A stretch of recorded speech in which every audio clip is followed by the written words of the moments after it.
Hello, my name is Gokey Gamer, coach of the Milwaukee Medichams, and this is log number 10 of testing the power of these Paradox Pokemon for Professor Turo. I've been recruited by the Professor to help gather intel on these iron Pokemon by battling with them in the Soul to Association, and in exchange I have been promised a championship title as these Pokemon are just that powerful. Our opponent in the semifinals is going to be none other than Niko Ryan and the Lileepool FC. A very talented coach with quite the scary team. We've got our work cut out for us in this game. My opponent's team consists of Great Tusk, Meloetta, Volcanion, Raging Bolt, Galarian Weezing, Skarmory, Greninja, Shaymin, Lycanroc Midday, Glaceon, and Misdreavus. The Tera captains consist of Meloetta with the normal Fairy and Fire types, Glaceon with the Tera Ice, Water, and Ground types, and finally Misdreavus with the Electric, Fairy, and Dark types. Quite frankly, a very terrifying team. Great Tusk, Raging Bolt, Greninja, and Shaymin make for a really scary offensive core. Skarmory, Volcanion, and Galarian Weezing work extremely well together defensively, and Tera Meloetta is banned in most leagues for a reason. It's extremely overpowered. Even Tera Glaceon can be a major threat, as it got 9 kills during the regular season, tying with major threats Kyurem and Palafin, and was the major inspiration for me picking Glaceon in the first place in the low tier division in the NBBL.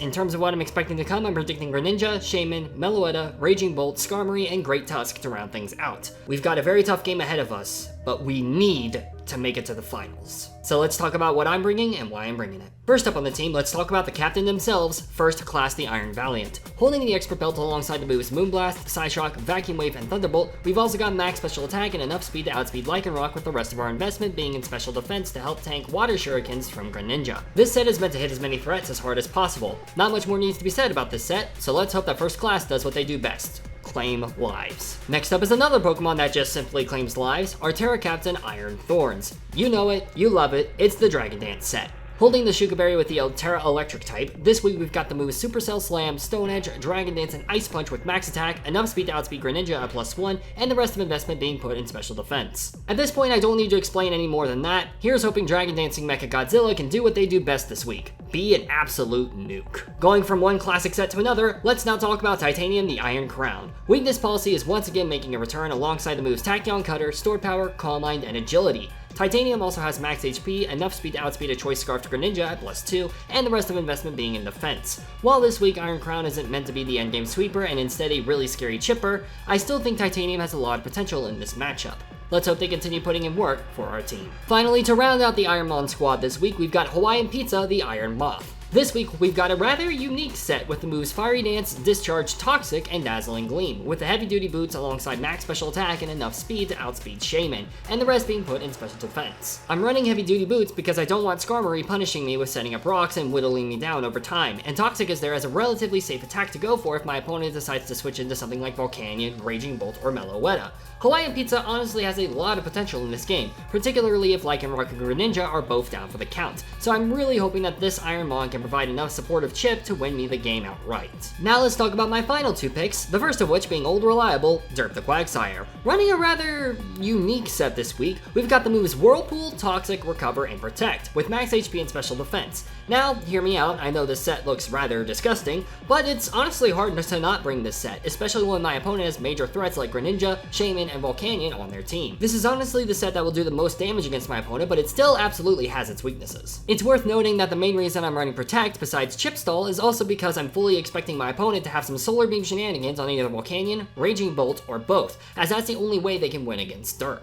I really hope this set can put in work, and perhaps even put a stop to any setup shenanigans my opponent might pull. And the last Pokemon that I'm bringing to round out the team is none other than the return of Hive Mind the Household. Once again holding the wide lens this week, we've got the moves Population Bomb, Super Fang, Tidy Up, and U-Turn with max attack, enough speed to outspeed Meloetta normally and Greninja at +1, with the rest of our EVs being put in HP. Similar to Iron Moth, this set looks extremely powerful, particularly if Lycanroc, Greninja, and Skarmory go down. I've got Super Fang specifically for Skarmory, as a max HP and defense set with Rocky Helmet is all but guaranteed in this game. I'm really hoping this set can pop off, as I think a Pop Bomb sweep could absolutely happen in this game. And that is the complete team we're bringing for this match. Only one more game to win before advancing to the finals. We must win this fight. Not just for the championship, but for all the Pokemon under the Professor's control. Without any further ado, let's go ahead and head into the battle.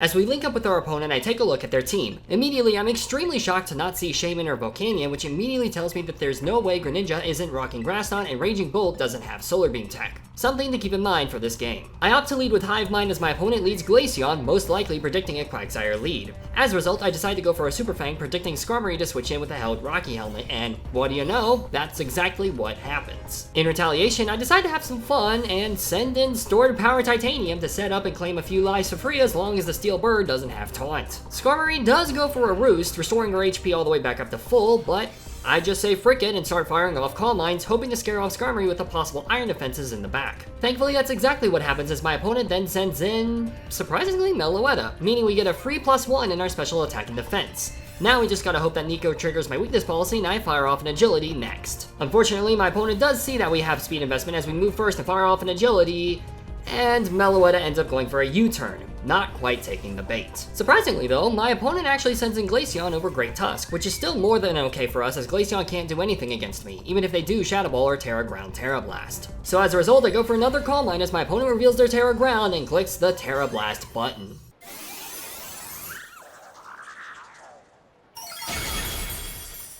Weakness policy? Do your worst.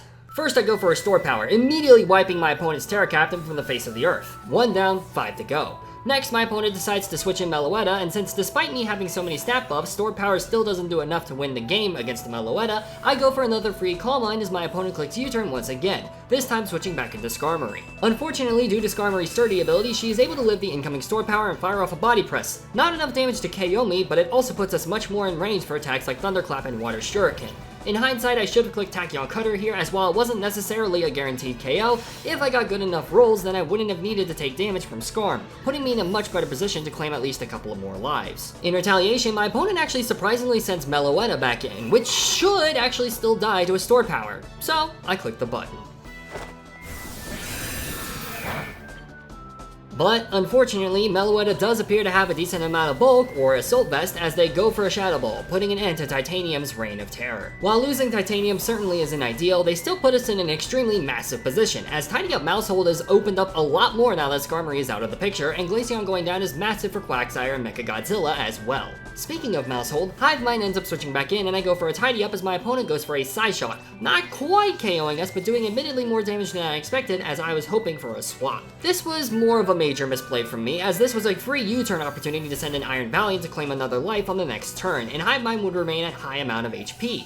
Regardless, Hive Mind is able to pick up the KO against Meloetta with ease, but then Greninja comes in and reveals that they do in fact have Water Shuriken, KOing the small security team and leaving us with 4 Pokemon and my opponent with 3. As a result, I send an Iron Valiant to pick up the KO with a Thunderbolt, as thankfully my opponent does reveal that they're Protean and not Battle Bond, and while we do lose half of our HP to another Water Shuriken, the Frog going down here is absolutely massive for the rest of my team. Unsurprisingly, my opponent then decides to send in Raging Bolt to attack me with a Thunderclap, but now I'm put in another 50-50. The way my opponent has been playing this entire game, there's no way that this Pokemon doesn't have the Power Herb Solar Beam tech for Quagsire. If my opponent goes for a Solar Beam predicting the switch, then Derp goes down. But if Derp comes in on a Thunderclap, then Derp could just win the entire game. I really don't want to risk Quagsire here, so I decide to stay in, risk the Thunderclap, and click Moonblast. And unfortunately, this results in the end of First Class. Yet another misplay here. I only talked about Quagsire and Iron Valiant, but Iron Moth was right there as a free switch-in. I should have gone into Iron Moth as Thunderclap wouldn't take effect and Solar Beam would have done nothing against me. On the bright side, this does give me a free switch into Derp the Quagsire, so now it's time to win this game with a defensive win con once again. Predicting the Solar Beam tech, I start off with the Protect.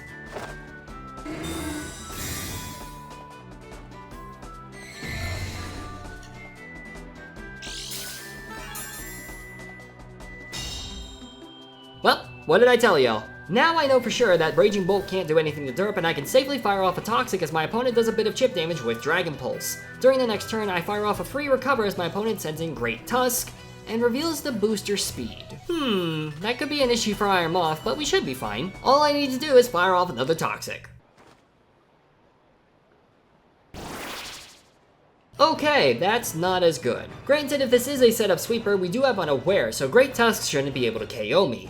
But I still have to be extremely careful that I don't put myself in a bad position. Time to hope I land some Whirlpools. As Great Tusk goes for their first bulk up, I fire off a Whirlpool and hope that it's enough to break the sub.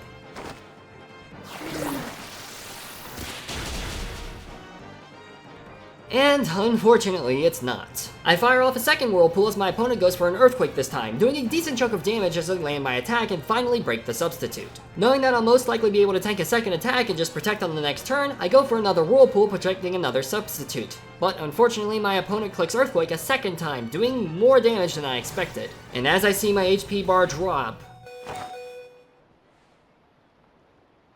No, wait. This can't be happening. We were in such a good position to win this game! Maybe Tera Iron Thorns can do something with Dragon Dance.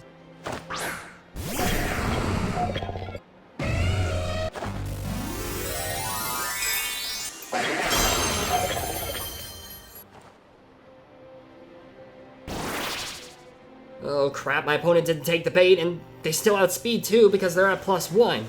My Ice Punch might break the sub, but we still don't outspeed.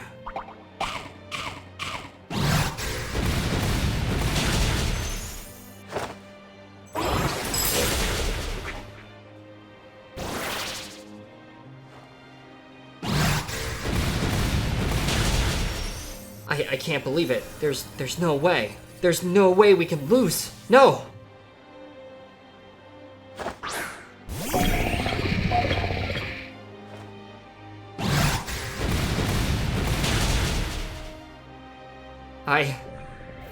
I lost. Our run is over. The championship title, gone. We lost.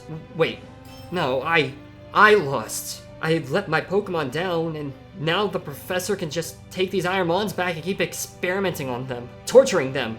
And it's because I let them down. Titanium, Hawaiian Pizza, Mecha Godzilla, First Class. I'm so sorry.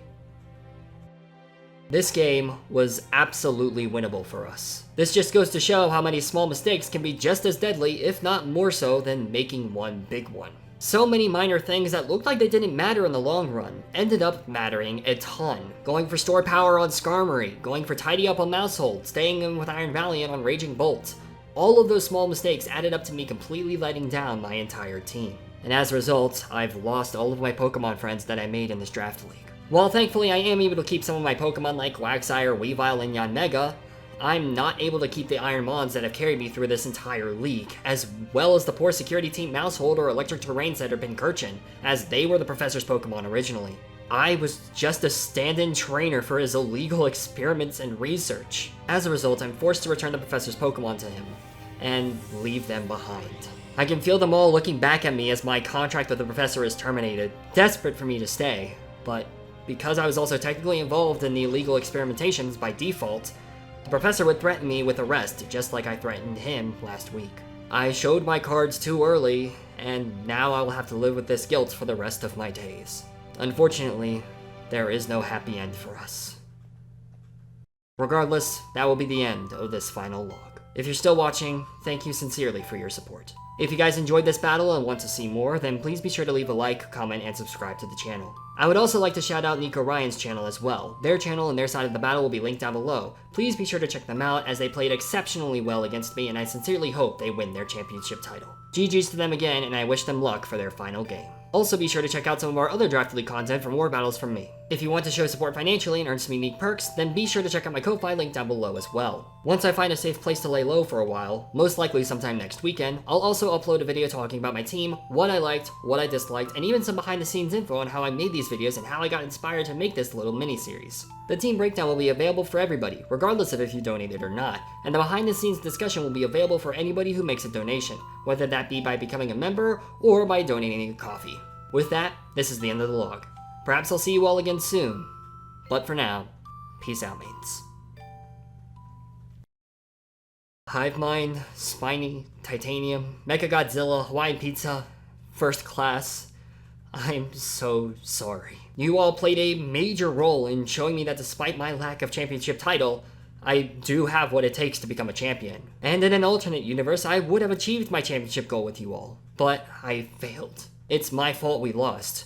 It's my fault that you are all still stuck with that horrible professor. It's my fault that you all can't be free. Because of my involvement with the professor's illegal experiments, I'm forced to lay low for a while. But I swear on my life, for all of you, I will save you. I will free you all. I will get my revenge on the Professor for all of the pain he's caused you. Turo, just you wait. I'm coming for you. This is not the end. I refuse it to be.